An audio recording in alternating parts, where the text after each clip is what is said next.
What's going on, you guys? It's your boy Patrick, aka Addicted to Combat, back for another week of best bets and props. This time, it's UFC Vegas 60, Corey Sandhagen versus Yadong Song at bantamweight in the main event. Should be a really good time, and we've got 14 fights to pick through from a betting perspective this week. I chose the money lines that I liked. I have one parlay, and I've got 4 props as well. It was a good week to have really fairly priced money lines that were close. But some of the fights were close as well, so I ended up passing on some of them. A really good opportunity to beat the line movement on a lot of things this week. Not going to lie to you guys, I screwed up the line movement on a couple of the fights that I chose. Some of the movement of the line was, I could have gotten a better deal on it. But as far as the props go, those time props, I crushed the line movement. So I'll share, how I screwed up the line movement on some bets, how I beat it on others. And overall, I thought I would have my pockets involved in a lot more things this week, but I got sketched out by a few spots. Check out my live stream I'll be doing with Cody from Blood Money MMA Bets. We'll be going over all of the potential props that we like, what our predictions are in each fight, of course, and some more betting angle type stuff. And if he talks me onto anything when I do that tomorrow, then I'll add it on Twitter or I'll tweet it out or put it on Instagram, whatever. But I think I'm pretty much set on how much I want to be involved from a unit perspective on this card. So starting with the money lines I got from the top to the bottom, I've got Corey Sandhagen at minus 200 on the money line. Here's an example. I put 2 units at minus 200 to win 1 unit back, and then I also added 1 more unit at minus 190 when I saw that the line got better. I'm surprised that the price is this low, to be honest. I love Corey Sandhagen here. He is coming off of 2 losses back-to-back, but they're against former champions, at this weight class. Both were 5-round fights. He's got 5-round experience. He's in the prime of his career right now at 30 years old. I think he's the way better mover, the faster guy.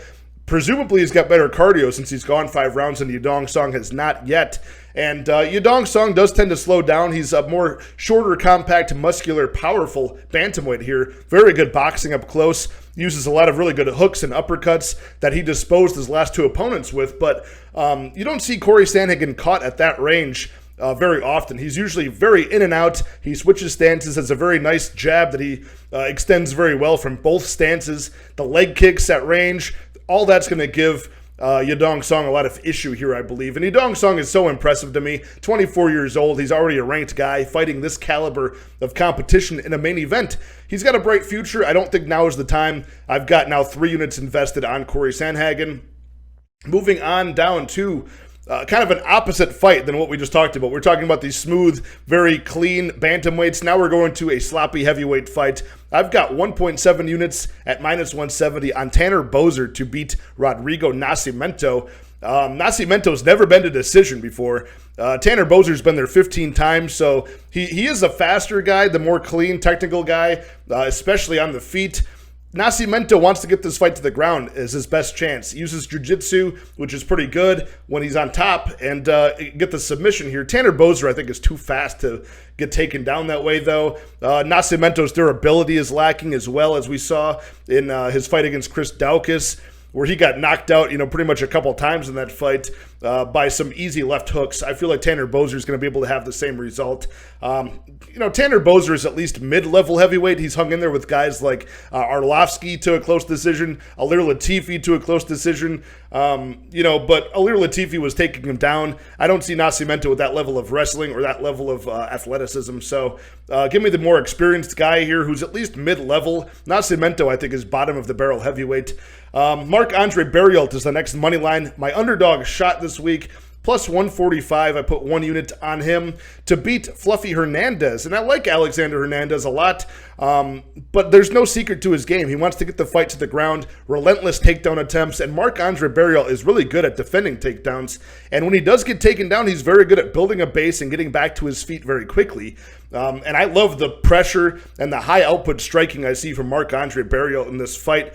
Way better, way more high level than that of Fluffy Hernandez, who has serviceable striking on the feet and a pretty good pace and good cardio, too, we've seen recently. But I think Barriault is just on a different level as far as the pace he can put on in this fight.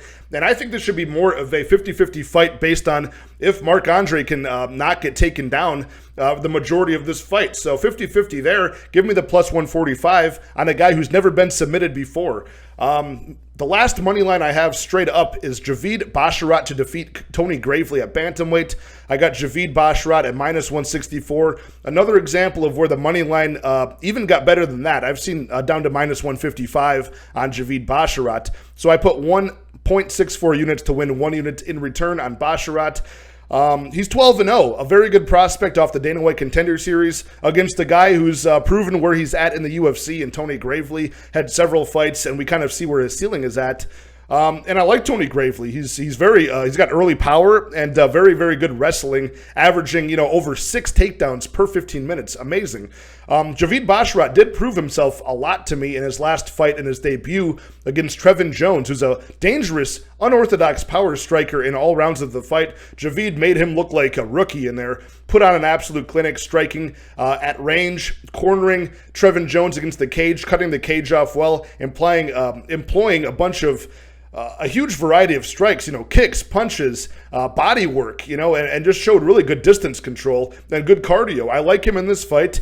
And Basharat has the defensive submissions he needs to defend against the takedowns of Tony Gravely. We're talking guillotines, darce chokes are really his signature moves here. And I think that if he does get taken down, Basharat will probably not get the submission on Tony Gravely, even though Gravely's been submitted 5 times out of his 7 losses.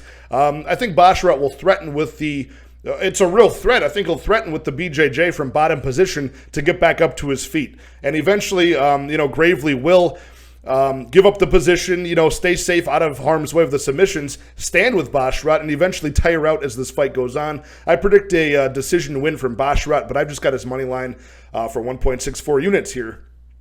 Now up next, I was about to make a moneyline bet on Daniel Zellhuber, and I ended up just saying, you know what, let's just parlay and tag on Joe Pyfer to it. So a 1-unit play at a combined parlay odds of minus 142 between Daniel Zellhuber and Joe Pyfer. And I'm realizing that this is a 1-unit parlay on 2 guys here who are making their debut. So that's usually not my style.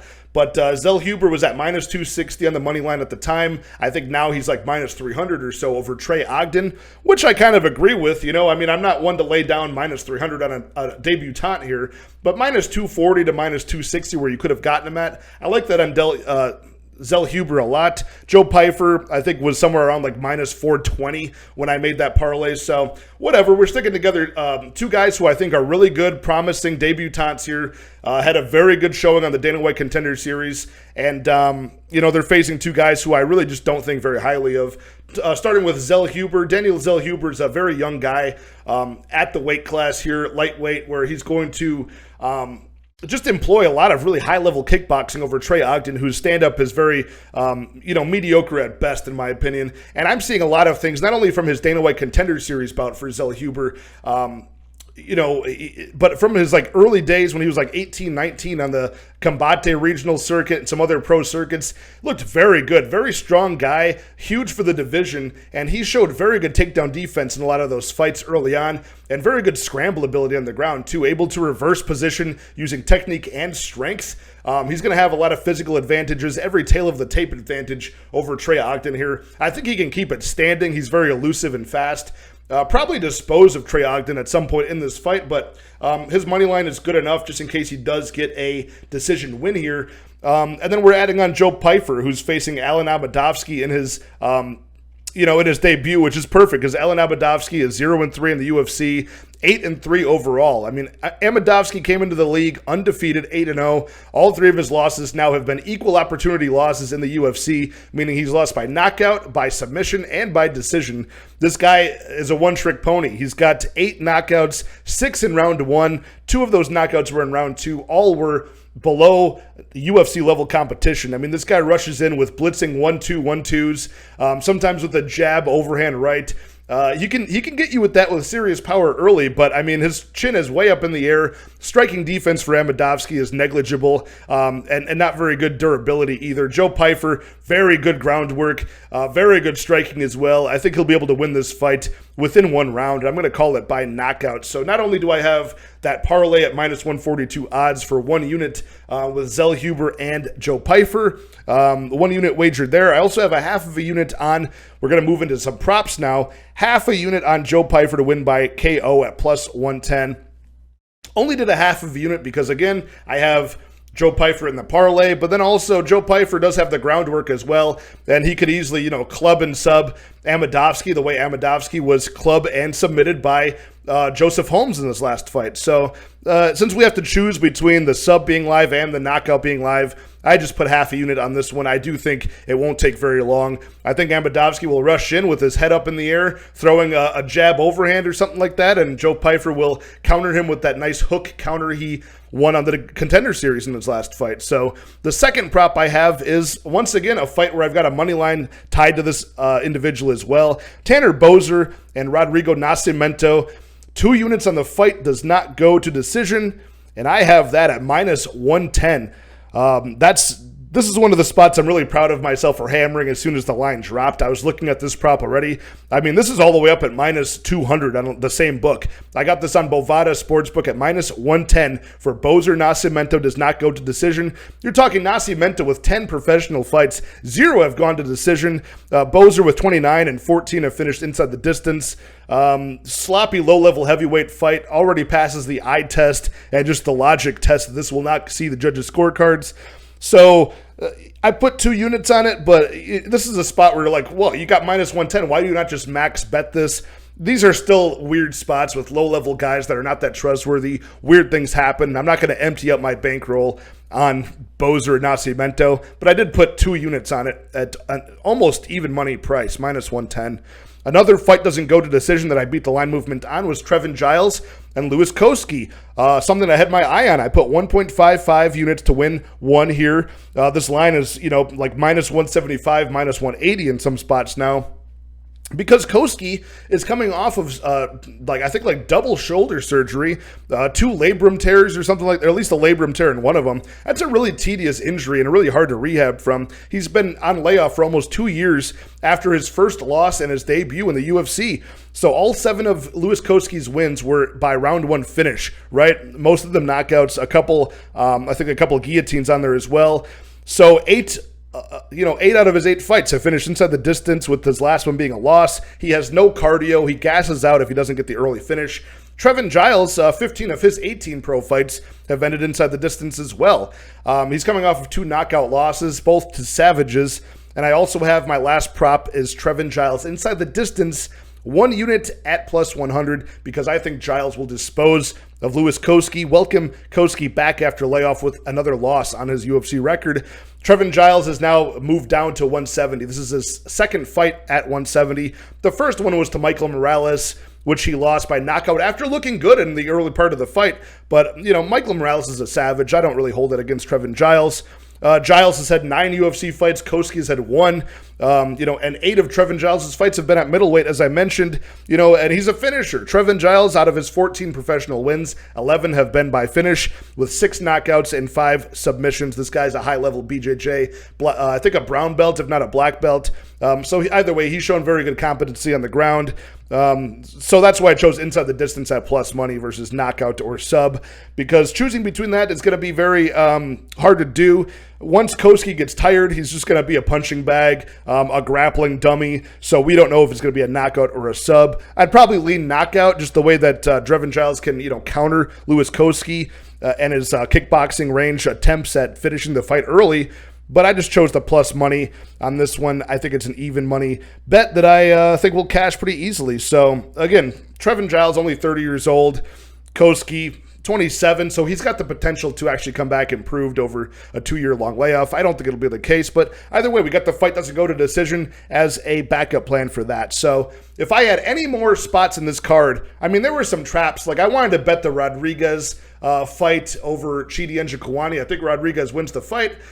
But it's like a 50-50, fight for me, and the price is around 50-50, so I don't want to pay the bookies' probability on that. Same with Maria Agapova and Jillian Robertson. I think that's about 50-50, but the money line is super close, and it's just a sketchy fight I don't want to get involved with. Same with the Sarah McMahon fight, and Aspen Ladd. Like, I want to, maybe get a little bit of plus money, but it's a 42-year-old woman, Aspen Ladd. I could bet on her as the younger woman here, but she's so hit or miss. There's a lot of even money traps in this card I don't want any part of. I'll cover all of that in my live stream with Cody from Blood Money MMA Bets.